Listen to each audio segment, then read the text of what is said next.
Abra sua Bíblia no Evangelho de Mateus, capítulo 9.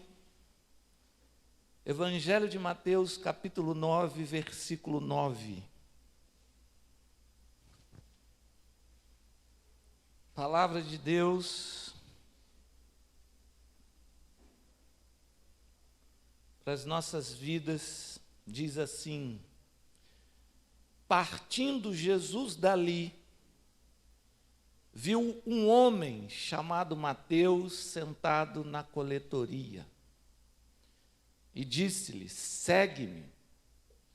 Ele se levantou e o seguiu. É nesse texto que eu quero abordar nessa noite alguns assuntos importantes para a nossa vida. Primeiro, eu quero contar para você o pano de fundo desse texto. O que realmente está acontecendo nesse versículo que nós acabamos de ler. Um homem chamado Mateus, ou em algumas traduções aí, Levi, era um cobrador de impostos. Ele trabalhava na Receita Federal do Império Romano. Era alguém a serviço do Império Romano em Israel. E ele era responsável para coletar os impostos de alguma região ali de Israel. Então, eles dividiam, eram vários coletores de impostos, né? A gente encontra alguns na Palavra de Deus. E eles dividiam por região, e aquela região era responsabilidade de um. Nesse caso, a responsabilidade da coletoria era de Mateus, ou Levi, como algumas traduções o trazem. E o povo judeu, povo de Israel, odiava os cobradores de impostos. Por quê? Porque eles eram corruptos. Eles roubavam o povo. Presta atenção, nós precisamos realmente tratar essa raça de corrupto como eles precisam ser tratados. E Mateus era um corrupto. Por que ele era corrupto? Porque o Império Romano dizia assim: ó, eu quero X. Essa região tem que me pagar X de imposto. Aí eles tinham o poder do Império Romano e eles cobravam 3X. 2X eles ficavam para ele, além do que eles recebiam de Roma, mais o que eles roubavam. E quando alguém reclamava, eles denunciavam ao Império Romano, e o Império Romano oprimia essas pessoas. Então era aquela história de que você tem alguém corrupto no poder e você não pode reclamar. Porque quando você reclama, você é oprimido. Então você imagina a raiva que o povo tinha de cobradores de impostos. Porque eles trabalhavam com esse artifício bastante conhecido no Brasil, chamado corrupção. Tudo era base de corrupção. Tudo era base de propina. Tudo era base de você precisa dar um pouco mais aqui, você precisa pagar um pouco mais, porque senão eu posso mandar pegar suas terras. Confisco. Vou mandar confiscar as suas terras, e é só falar com o Império Romano. O Império Romano é um império de paz. O que isso significa? Ele não quer problema. Então, quando tem algum assunto para resolver, ele vai lá e resolve. E ele não vai ouvir o povo oprimido, ele vai ouvir o cobrador de impostos. E ele vai chegar para o cobrador de impostos, vai chegar para o comandante daquela região e vai dizer o seguinte: olha, lá na minha região tem um camarada lá que ele está fazendo baderna, ele está fazendo bagunça, ele está fazendo protesto e ele está dizendo que ele não vai pagar o que eu estou cobrando para ele. automaticamente saía uma guarda, ia lá, pegava o cara, prendia, ou encerrava na prisão, ou confiscava a terra dele, acabou. Só para você ter uma ideia dos cobradores de impostos da Bíblia. Porque quando você lê, você percebe que o povo não gostava dessa gente, com toda razão. Com toda razão. Não gostava. Porque eles eram corruptos. E aí, Jesus está passando naquele lugar, perto da onde se cobrava o imposto. E Jesus enxerga, naquele lugar, o responsável. Jesus enxerga Mateus ali naquele lugar. E ele olha para Mateus, o texto é autoexplicável, e diz diretamente para ele o seguinte: segue-me. Segue-me. Uma palavra apenas, segue-me. E pasmem, a Bíblia diz que ele se levantou e o seguiu. Ele se levantou e o seguiu. Como? Eu acabei de falar um pouquinho para você a respeito de tudo que o prendia, de tudo que o impedia. Mateus estava envolvido num emaranhado de negociatas, de negociações, de vendas, de compras, de corrupção, de dinheiro, de riqueza, de projeto de riqueza. E pasmem, Jesus mudou o coração desse homem. Ele para diante de uma palavra e diz: sim, sim, eu vou segui-lo. Eu vou deixar a coletoria. Eu vou abandonar a coletoria. Eu estou indo atrás do Senhor. Eu vou acompanhar o Senhor. Leva Jesus para a casa dele. Chama todos os seus amigos cobradores de impostos. Faz um jantar abençoadíssimo para Jesus. Jesus come na casa de Mateus. E Mateus nunca mais será o mesmo Mateus. Mas será uma pessoa restaurada, renovada pela palavra de Deus. Amém, queridos? Louvado seja Deus por isso. Mas eu queria pensar nessa noite, o que essa palavra tem a ver com a minha vida e com a sua vida. Sabe por quê? Porque nós não precisamos ser cobradores de impostos ou odiados pelo povo de Israel para a gente estar preso, para a gente estar sendo impedido de seguir a Jesus.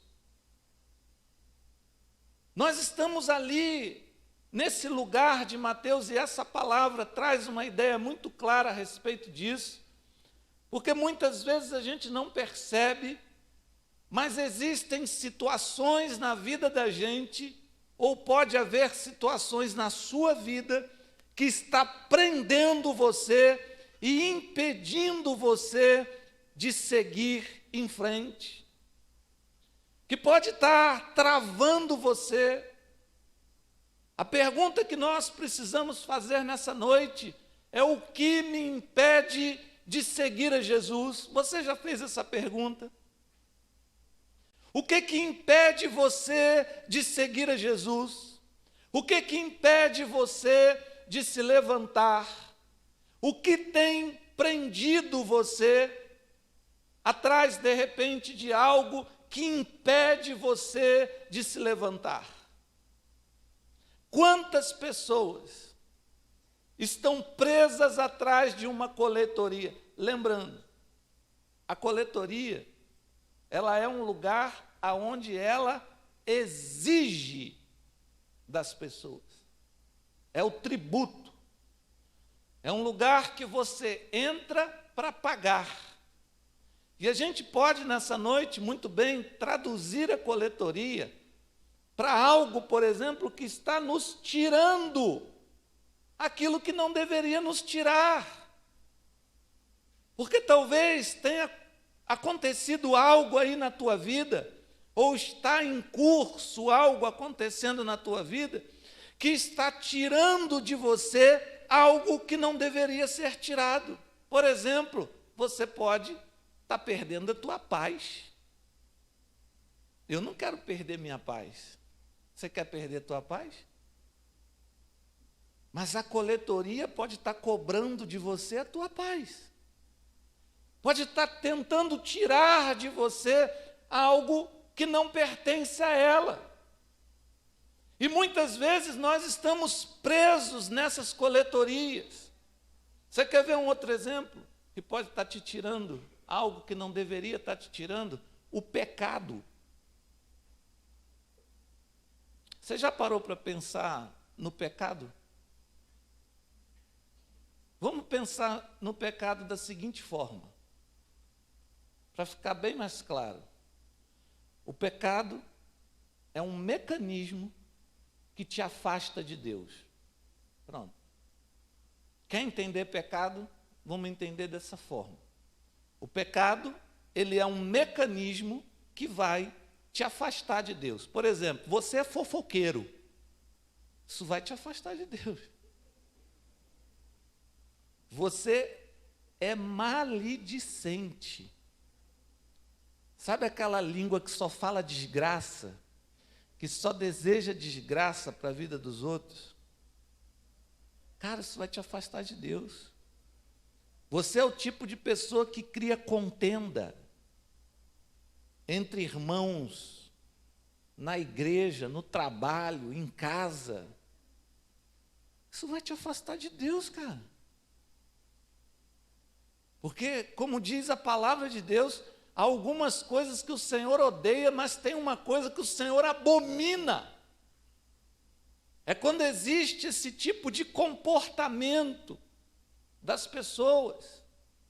A língua maledicente, o fofoqueiro, aquele que cria contenda, comportamentos que nos afastam. Você está vendo que a gente não está falando de nada que você diz assim, isso é muito sério, realmente isso é complicado. Não, porque pecado,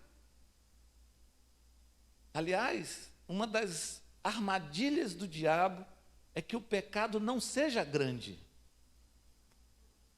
é que o pecado seja discreto, é que o pecado seja praticamente imperceptível, ou seja, aquele pecado que não lhe atrapalha, entre aspas, e que de repente você está preso. Você está preso no pecado. Ou, para você entender melhor, preso num mecanismo que está lhe afastando de Deus. Pode ser um relacionamento. Pode ser um relacionamento, e esse relacionamento está lhe afastando de Deus. Isso é um pecado. Porque é um mecanismo que está tirando você da presença de Deus. É a coletoria, está exigindo de você algo que não deveria exigir, está roubando a sua paz. Mateus estava preso numa coletoria, ele ali era o receptor. Situações que acontecem na vida da gente que nós precisamos resolver. Nós precisamos fazer uma avaliação e dizer, Deus, isso aqui está me afastando de Ti. Você quer ver uma coisa? Um trabalho pode ser o teu pecado, cara. Porque está te afastando de Deus. Pastor, mas o trabalho? A gente não está falando de nada, A gente está falando de coisas que são aparentemente imperceptíveis. Aparentemente, não há nada de errado, aparentemente, vamos lá, vamos levando a vida, mas aquilo está levando você para longe do Senhor, e você tem o leme do teu coração que tem que saber o seguinte: quando eu começo a sair da presença, eu preciso voltar para a presença de Deus, eu preciso me aproximar cada vez mais da presença de Deus. Por quê? Porque se eu deixar o leme solto, daqui a pouco eu estou muito distante. E aí você vai parar e pensar assim: o que me levou para longe de Deus? Foi um trabalho. Daqui a pouco acontecem coisas nesse trabalho, daqui a pouco tem amizades nesse trabalho, daqui a pouco tem propostas nesse trabalho, e você não está com o coração suficientemente firme para resistir. A faculdade pode te afastar da presença de Deus. As amizades. É pecado ter amizade? Não, de jeito nenhum. Eu tenho um monte de amigos. Mas se eu sentir que eu tenho um amigo que está querendo me afastar da presença de Deus, eu vou isolá-lo. Eu vou dizer: opa, comigo não. Se no meu grupo eu percebo que tem alguém que não está sintonizado com o Senhor, que não está falando a mesma língua que eu estou falando, eu percebo o seguinte: isso vai me tirar da presença de Deus. E a gente precisa fazer essas avaliações, querido, sabe por quê? Porque senão daqui a pouco a gente vai estar sendo roubado sem perceber que a gente está sendo roubado.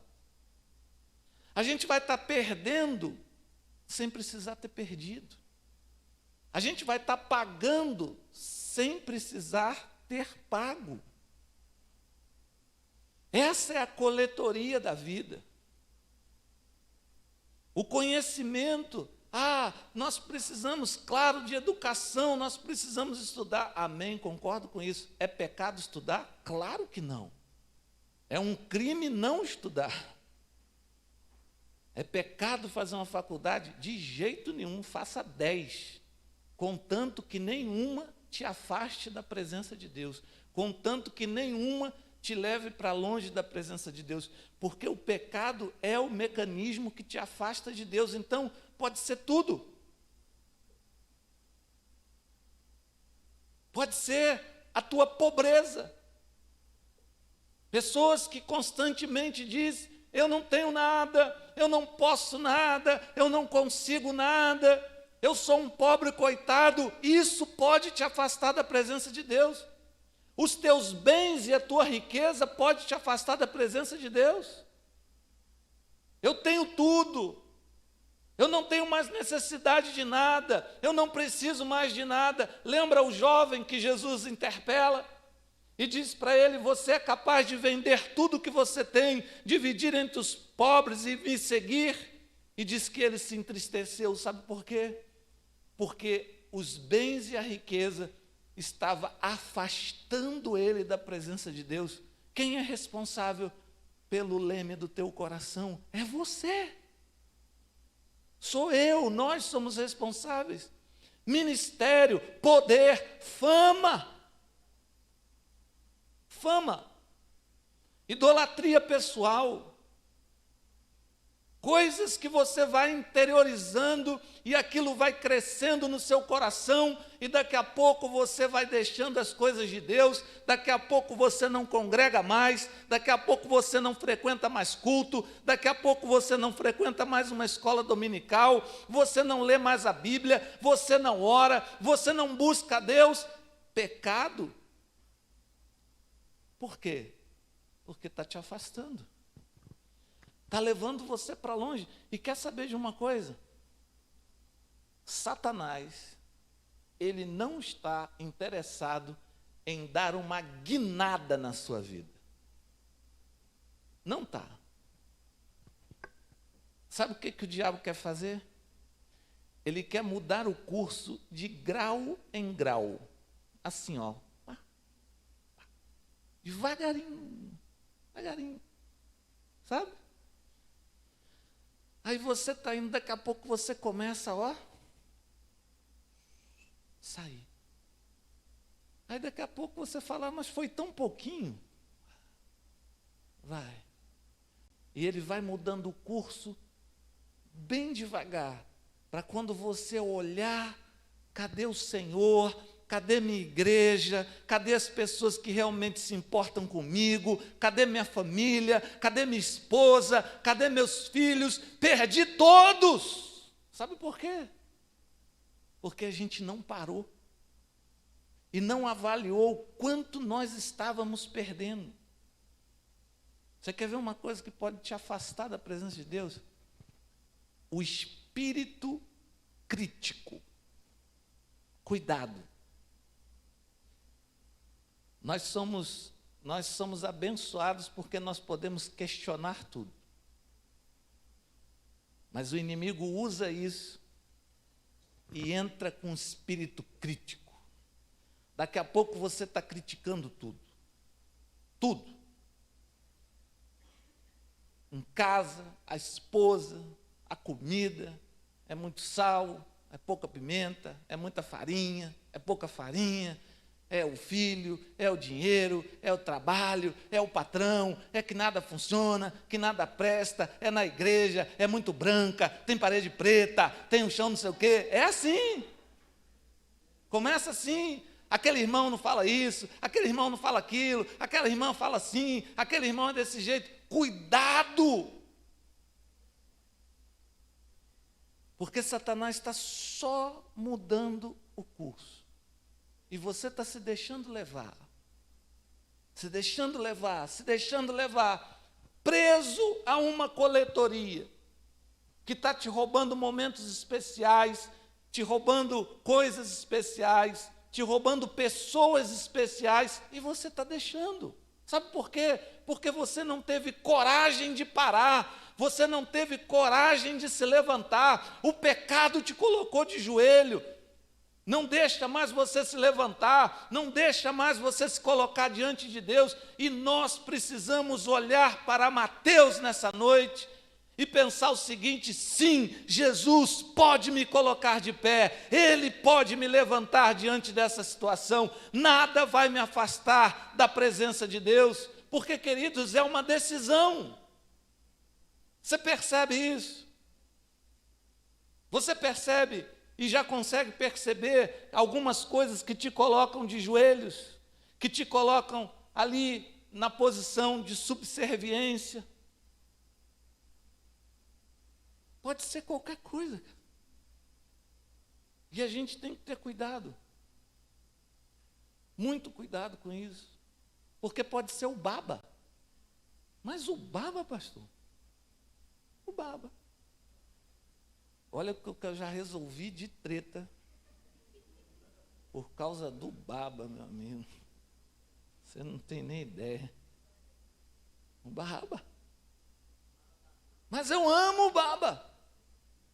Para quem está nos assistindo que não conhece baba, a famosa pelada no Rio de Janeiro, né? É o futebol dos amigos, do fim de semana ou do meio de semana, que a gente vai vivendo e a gente não vai percebendo, e daqui a pouco você não tem mais tempo para Deus, você não tem mais tempo para um estudo bíblico, você não tem mais tempo para estar em comunhão com o Senhor, você não tem mais tempo para um culto de oração, você não tem mais tempo para nada. Sabe por quê? Porque o inimigo está lhe roubando o tempo. E às vezes ele rouba até com uma desculpa boa. Sabe qual? É um tempo para mim. Ué, mas na presença do Senhor não é um tempo para você, não? Na presença do Senhor o tempo não presta. Na presença do Senhor, né, não muda nada. Você quer ver uma coisa? Feriado. Acorda cedo. Roupa de praia. Aquelas camisas azul, de manga. Vamos para a praia, cedo. Tomar banho, areia. Você é a milanesa. Vamos para a escola dominical. Rapaz, eu estou com sono, velho. Sono. Não consegui acordar. Nunca fale isso, nem para o pastor, nem para a diretora da escola bíblica dominical. Nunca diga, perdi a hora, porque fica feio demais, irmão. Porque você tem um crachá, se você perder a hora, você perde o tique, você perde a bolsa, você perde o bônus, você perde tudo, você não atrasa, 5 horas da manhã o ônibus passa, você está lá, ó. Hoje começa a semana, aleluia. Vou lá na hora, aí chefe, na hora. Para Deus você perde a hora. Cuidado, porque Deus pode perder a hora contigo também. Na hora que você mais precisar, Deus vai falar, dormi, perdi a hora, você orou, eu nem estava aí para você, estava cansado, rapaz. Por que eu estou te falando isso? Nós estamos vivendo o pior tempo da igreja de todos os tempos. Olha que a gente já teve tempo feio na história, mas esse tempo está feio demais. Juventude sem compromisso. Segura aí, hein? Vai embora não. Uma juventude que tem compromisso com tudo que é bobagem, mas não tem compromisso com Deus. Homens sem compromisso nenhum com Deus. Tipo, vamos lá. O que der para fazer, a gente faz. Sabe o que está faltando, irmãos? Está faltando o senso de responsabilidade no Evangelho. Pessoas que entenderam a proposta, que entenderam o que significa servir ao Senhor, que pegaram a cruz e disseram o seguinte, essa é a minha e eu vou carregar. Nós estamos perdendo, irmãos, tudo o que você pode imaginar. Nós não temos mais pastores, você sabia disso? Pastor Samuel se assumiu a igreja Salim ontem, 3 anos sem pastor. Porque aventureiro você encontra um monte. E como encontra? Gente que está querendo levantar uma grana, é fácil, aparece 10. Oportunista, aparece 10. Sabe o que acontece? Sabe o que tem acontecido hoje? Ninguém quer construir nada, só quer pegar o que está construído. Só quer meter a mão naquilo que foi trabalho duro, difícil, complicado, que houve muita doação. Aí chega o lobo. E o lobo... cá para nós, né? Ó, fala sério. O lobo é um bicho bonito, né? Cara, eu gosto de ver lobo, rapaz. Porque eu olho para o lobo e eu percebo, cara, esse lobo tem muito do ser humano, né? Ele vai chegando devagarinho. Sabe como é que é? Olhos claros, uma cara bonita, um olhar sedutor, ele vai cercando, é diferente de um leão. Irmão, um leão bravo é um negócio feio demais. Você já viu um leão bravo? Não queira ver. Entendeu? Ele é um bicho louco, entendeu? Ele fede, o bafo dele alcança Jair lá, ó. É um negócio absurdo, o bicho come 150 quilos de carne, aquilo apodrece tudo. Você imagina ele acordando de manhã dizendo, bom dia, amor. Podre, bicho sujo. Estou falando sério, você acha que tem leão bonito? Só esse leão aí, leão que já foi amansado já. Pega um bicho na selva para tu ver só. O lobo não, o lobo é limpinho. Você olha para o lobo, ele está todo, ó, magrinho, fitness. O lobo é fitness. Chega, ó, vai cercando, sabe por quê, gente? Está cheio de lobo. E as igrejas estão sofrendo com isso.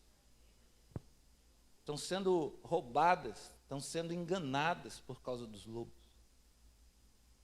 Estava lá uma igreja 3 anos sem pastor. 3 anos. Sabe por quê? Porque eles foram criteriosos. Coitado daqueles que não são. Coitados daqueles que ouvem uma mensagem e dizem assim, nossa, como esse cara fala bem, nossa, eu dei risada, kkk, é muito bom, aleluia, glória a Deus, é o fogo, é o fogo, é o fogo, é o fogo. É o fogo que está lá te esperando. Critério, está faltando critério. Está faltando vida com Deus, está faltando responsabilidade, compromisso. Irmãos, presta atenção, tem um monte de coletoria que está botando as pessoas de joelhos.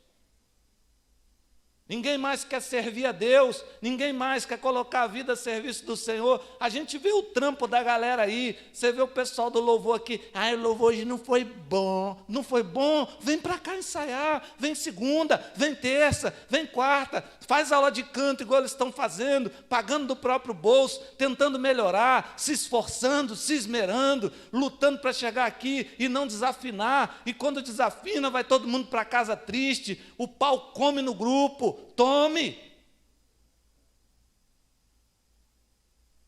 Mas aí o cara vem, o louvor hoje foi fraquinho. Fraquinho? Outro dia eu ouvi uma pérola. Eu coleciono pérolas. Alguém desigrejado, que significa afastado do Senhor, longe das coisas de Deus, vivendo uma vida completamente desregrada, sem compromisso com nada, sem presença de Deus nenhuma, entendeu? Um dia foi crente, um dia teve o nome no hall de membros de uma igreja. A pessoa diz assim, eu acho que fulano não tem unção para estar no altar. Eu o quê? Quem é você, demônio? Diga aí seu nome. Como é que uma pessoa sem nenhum compromisso com Deus tem capacidade de olhar para um ministério de louvor, seja ele qual for, e dizer, eu acho que fulano canta, eu acho que fulano não canta, eu acho que fulano tem unção, eu acho que fulano não tem unção. Que endiabrado tem essa capacidade de fazer isso? Presta atenção, irmãos. Olha, nós precisamos entender uma coisa. O Evangelho de Jesus, ele tira a pessoa do pecado. O Evangelho do lobo, ele deixa você ficar do jeito que você está. Jesus diz assim, vem cobrador de impostos, que eu vou transformar a tua vida. O evangelho que está por aí diz assim, vem e fica aí, do jeitinho que você está, vivendo do jeito que você está, fazendo as coisas do jeito que você está fazendo, porque para mim pouco importa. Eu quero, hoje é tudo multidão, né? Eu parei com esse negócio de reunião de pastores.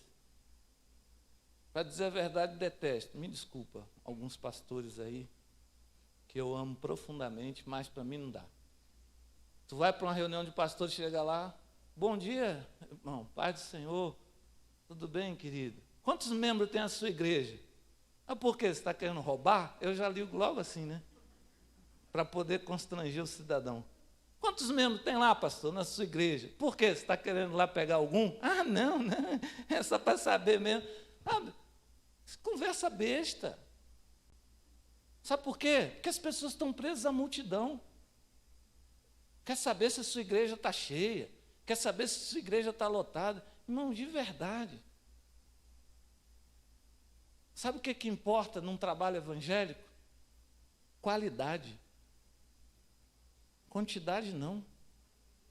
Por isso que Jesus, na época de Jesus, contar um segredo para você, havia no templo de Jesus muitos mestres andando por Jerusalém. Muitos mestres. Você já ouviu falar de um Bar Jesus? Era mestre, que ensinava, tinha discípulos. Jesus Cristo, da Bíblia, que nós conhecemos, era o que tinha menos. Menos. E era feio. Porque onde já se viu um mestre andar com 12? Nós andamos com 150, com 200, 500.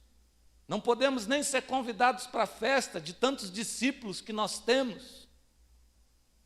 Era poder e autoridade. E a igreja, e muitas pessoas querem viver isso até hoje. Jesus andava com 12. Agora deixa eu te dizer uma coisa. Esses mestres de Israel caíram no esquecimento com as suas multidões. Jesus com 12 está aqui nessa noite, no nosso meio, e nós estamos adorando Ele, porque o Evangelho vem sendo pregado com o poder de Deus, não é com multidão. E a gente precisa decidir o seguinte: se eu quero fazer parte da multidão, ou se eu quero fazer como Levi, levantar, sair da coletoria, daquilo que está me roubando, daquilo que está me tirando o tempo, daquilo que está me tirando as pessoas, daquilo que está me tirando o que eu tenho de mais precioso, roubando, levando embora, e eu estou aceitando isso. Às vezes nós estamos aceitando, e eu estou denunciando aqui nessa noite, para você parar e dizer o seguinte: eu quero tomar uma posição na minha vida, eu quero me levantar nessa noite, eu quero que o Senhor venha me ungir nessa noite, eu quero que o Senhor venha encher a minha vida. Nós estamos precisando, os missionários estão acabando, queridos. Nós não temos mais missionários no campo, a América já deixou de enviar há muito tempo. Sabe o que nós temos hoje? Organizações. No Brasil é Tabajara. Organizações. Você faz parte de qual organização? A de Jesus Cristo, da Bíblia, que manda a gente pregar o Evangelho em todo o mundo. Ah, essa é fraca. Você tem que conhecer a W. Mas você, meu Deus, é mesmo? Estou tão desatualizado assim, é. Agora, para você entrar lá, pastor, você tem PhD? PhD? Para quê? Para fazer parte da missão. Vá para o inferno, você, missão, seja lá o que for. Se alguém precisa de PhD para pregar evangelho, é você abrir a Bíblia e dizer: Jesus te ama, Ele quer curar você, Ele quer salvar você, Ele quer levantar você dos mortos. É isso. Nós precisamos dessa verdade na nossa vida, gente. A igreja está adormecendo, a igreja está paralisando, sabe por quê? Porque você não tem mais tempo para Deus, você não tem mais tempo para evangelizar, tudo é mais importante, você não tem mais tempo para culto de oração, você não tem mais tempo para EBD. Nós estamos aí numa campanha, vou dizer para você aqui de verdade, se você não gosta de ensino, se você não gosta de escola bíblica, se você não gosta de Bíblia, se você gosta só de vir para culto, cara, amém, venha, você é muito bem-vindo. Eu acredito que um dia Jesus pode mudar teu coração.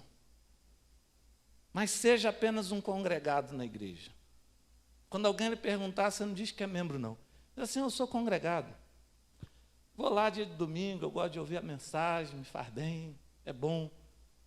Agora, quando você disser assim: eu sou membro da igreja, você tem que saber o seguinte: cara, eu estou buscando aprender, eu estou buscando aprender a palavra, eu estou orando, eu estou indo para a escola bíblica dominical. E como eu disse, de verdade, a gente não está vendendo nada aqui, irmãos. Isso é para você chegar no céu que eu estou te falando. A gente não está vendendo nada, aliás, a gente está até com um problema. Estava conversando com a Eliane aqui, a nossa diretora da escola bíblica dominical, que a gente está com um problema, a gente está com sala a menos. A gente teve que reduzir, porque nós temos hoje um grupo de adolescentes que estão aí estudando a palavra, que estão vindo, os pais estão fazendo um papel legal, vamos para a igreja, a gente está vendo aí o esforço de alguns pais, vamos lá, quero que você vá para a igreja, quero que você aprenda, quero que você estude. A gente tem esse ano uma classe de jovens, porque a gente quis separar os jovens justamente para ver se a gente dá, né, uma injeção aí nessa juventude, que está animada esse ano, cheia de projetos, cheia de coisas para fazer, e a gente acredita que essas coisas vão acontecer. Então a gente teve que criar mais 2 classes, a gente não tem estrutura. A gente teve que tirar uma classe do Ministério Infantil. E quer saber, a gente está cheio de criança. Então, o que eu estou falando para você, eu estou arrumando um problema para nós. Presta atenção nisso. Mas eu quero que você tenha consciência do que você está fazendo aqui, de que vida cristã não é oba-oba. Sabe por quê? Porque senão você vai ser enganado a vida toda. A vida toda, e um dia você vai descobrir que a única coisa que aconteceu contigo é que você perdeu tempo. Quantas pessoas eu recebo aqui na igreja? Quantos anos de crente? 20, 23, 15, 19 e tal. E aí, me conta aí um pouco a respeito do teu crescimento espiritual, o que aconteceu na tua vida, ministério, o que você faz? Ah, não, eu não faço nada, não. Nada, não, eu só frequentava mesmo, só não sei o quê. O quê? 20 anos sentado num banco, frequentando culto? Não, irmão, tem alguma coisa errada. Jesus viu isso tudo na vida de Mateus e disse assim, não mais. Hoje muda. Você está no meu coração, tem um potencial de liderança incrível na tua vida. Eu posso usar você de uma forma tremenda. Eu posso usar a tua vida de uma forma tremenda. Posso usar você, você pode ser uma bênção, você pode ser um missionário, você pode ir para os campos, você pode fazer o evangelho chegar a pessoas que você nunca imaginou que chegasse. Você é uma pessoa que está no coração de Deus, você pode ser um líder, você pode ser um pastor, você pode ser uma ministra do evangelho. Nós estamos vendo aí, irmãos, a bobajada que nós temos visto aí dessas palestras. A verdade toda é que a internet trouxe à tona aquilo que a gente nunca via. Uma palhaçada, uma pataquada danada, e o pessoal dizendo que isso é congresso, que isso é não sei o quê, uma bobeirada de reuniões que não presta para absolutamente nada, a não ser para animar palco, pessoas pagando caro para ir para congresso, pessoas pagando caro, deixando as suas igrejas, às vezes não é dizimista, nunca deu uma oferta na igreja, não ajuda a sua igreja em absolutamente nada, pega o dinheiro e dá num congresso para encher aí a vida de cantores e cantoras. É isso que é evangelho? Nós estamos perdidos, irmãos. Estamos esquecendo a essência do negócio. Uma juventude agora é worship. Preguei num culto de jovens esse dia. Cheguei lá, pouca luz. Nada contra. Aí a música, um mantra. Sabe aqueles mantras? Ney estava comigo, Ney falou, prega rápido.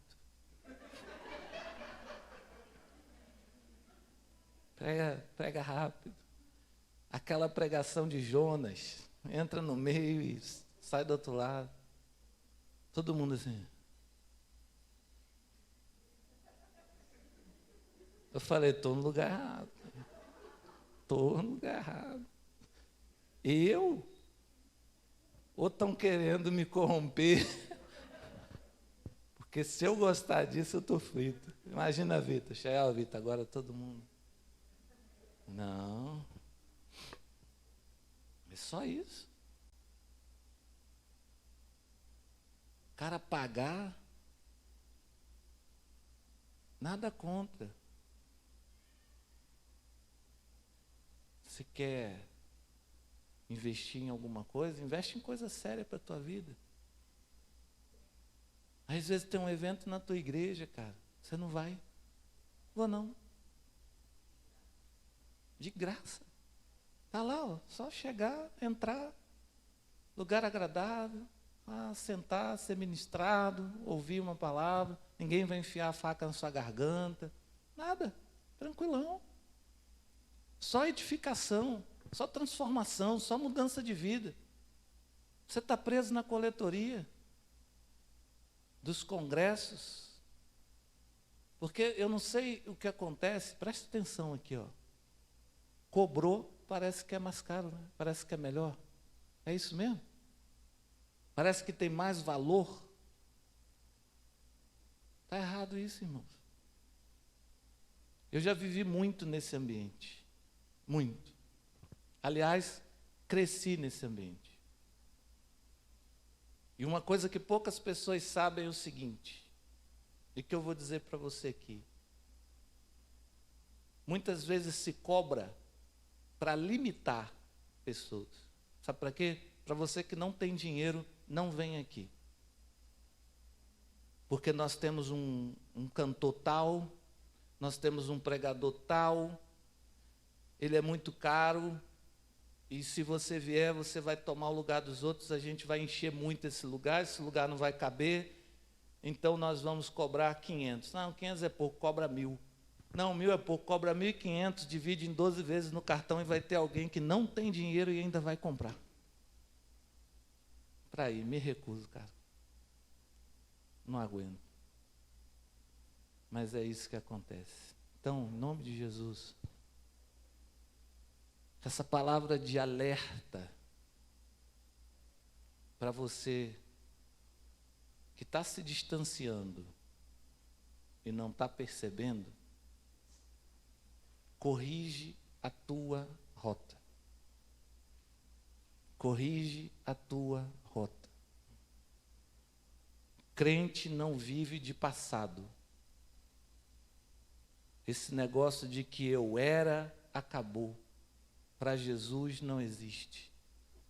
Ah, porque eu era, não era nada, acabou, não presta mais para nada. É hoje. Eu sou. Deus não diz, eu era o Deus de Abraão, Isaac e Jacó. Ele diz, eu sou. Quando Moisés pergunta assim, se me perguntarem quem tu é, o que é que eu digo? Deus diz assim, diz que eu era. Deus diz assim, diz que eu sou. O que era já foi. Eu sou e continuo sendo. A nossa vida tem que ser assim. Por isso, nessa noite, curva aí tua cabeça, feche seus olhos. Desce do muro. Abandona o pecado, cara. É luta, é. Abandona as amizades que estão te tirando da presença de Deus. Corrige aquelas coisas que estão afastando você, mas não é um erro. O erro é você deixar elas irem do jeito que elas estão indo. O erro é você permitir que vá desse jeito. E nessa noite você pode dizer, não, eu vou me levantar. Porque Mateus se levantou, ele disse, não, é verdade, Jesus, é hora de parar. E sabe o que vai ser a sua vida para Jesus? Um banquete, cara. Um banquete. Convida Jesus nessa noite para comer um banquete contigo. Diz, Jesus, eu quero que o Senhor venha aproveitar da minha vida. Eu quero te servir. Eu quero ver meus dons, meus talentos sendo usados pelo Senhor. Eu quero ser despertado, eu quero ter intimidade com o Senhor, com o Espírito Santo, eu quero ter. Eu não quero viver de fábulas, de mentiras, eu quero viver da tua verdade. Por isso, nessa noite, toma, Senhor, a nossa vida nas tuas mãos. Porque nós precisamos urgentemente ver a igreja evangélica brasileira se levantando de trás da coletoria. Nós precisamos, ó Deus, ser menos organização, porque a organização tem roubado o evangelho, a organização tem roubado o poder da entrega do teu evangelho. É muita organização, é muito PhD, é muito mestrado, é muito doutorado, para simplesmente dizer para as pessoas que um menino nos nasceu, um filho assim nos deu. Ele está carregando todas as coisas. Ele é o responsável pela vida, Ele é o responsável pela cura, Ele é o responsável pela salvação, Ele é o responsável pelo ar que nós respiramos, num mundo que está se deteriorando, que está se destruindo. Homens têm se levantado a cada dia, ó Deus, porque o Teu reino, pelas nossas mãos, tem deixado de avançar. Nós temos visto guerras, ó Deus, homens tiranos, maus, corruptos se levantando, e nós repreendemos, ó Pai, esse domínio e esse poder do mal sobre o mundo, sobre o Brasil, sobre as nações. O mundo está com medo agora, a Europa está com medo, Senhor. As pessoas que vivem lá estão apreensivas. Porque o teu evangelho precisa chegar às nações. O coração dos líderes precisam ser, ó Deus, tocados. E a tua igreja precisa dar um recado claro de que nós estamos servindo ao Rei dos Reis, ao Senhor dos Senhores. Paulo e seus discípulos transtornavam o mundo da sua época. E hoje nós fazemos alianças. Nos perdoa, Jesus. Nos perdoa. Porque a tua igreja não pode ter aliança com nada nem com ninguém, apenas com o Senhor e com a verdade. Levanta um povo aqui nesse lugar, ó Pai. Não é porque nós estamos no Jardim das Margaridas que não há relevância nos nossos pensamentos e nas nossas ideias. Igrejas muito menores ao longo da história se levantaram como pessoas que queriam servir ao Senhor e fizeram a diferença. Jovens entregaram a vida para Jesus, missionários partiram desse país, pastores se levantaram nesse país, ó Deus. Não deixa que isso venha se perder no nosso meio. Não permita que isso venha se perder no meu ministério, Pai. É a minha vez e eu clamo pelo Senhor nessa noite. Aquece o nosso coração, desce fogo sobre as nossas vidas, Pai, para que possamos amar o Senhor e a sua palavra. Aleluia. E muito obrigado por essa noite. Agora sim, nós vamos entrar na comunhão do Espírito Santo. Obrigado por essa mesa que está posta neste lugar. É por causa desta mesa que nós fomos salvos. É por causa desta mesa que nós estamos vivos. É por causa desta mesa, Senhor, que nós podemos olhar para o futuro e saber que o Senhor está nos esperando de braços abertos. Obrigado, ó Deus, pelo teu Filho Jesus. O sacrifício vivo, o Cordeiro Santo que tira o pecado do mundo. Que pessoas nessa noite possam se levantar nesse lugar e dizer: sim, Senhor, eu estou aqui. Sim, Senhor, eu estou aqui. Sim, Senhor, eu estou me libertando da coletoria. Sim, Senhor, usa minha vida. Sim, Senhor, aleluia. Louvado seja o teu nome.